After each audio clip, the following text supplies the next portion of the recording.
Hello everyone, welcome back to Traders Journal. Today I have a quick update.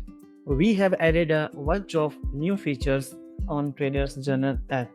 This is the backtesting session. Here is what's new. First, detailed order panel.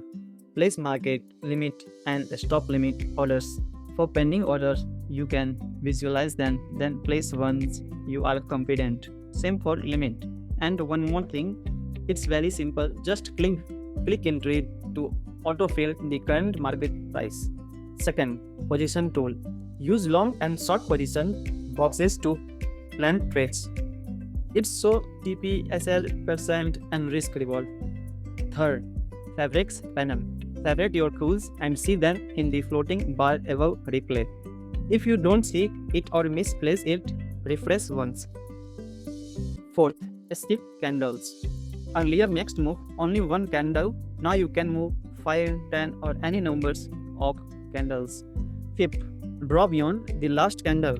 Earlier drawing a stop at the last candle, now you can draw beyond it fixed. Sixth, favorite time frames. You can now favorite your time frames too.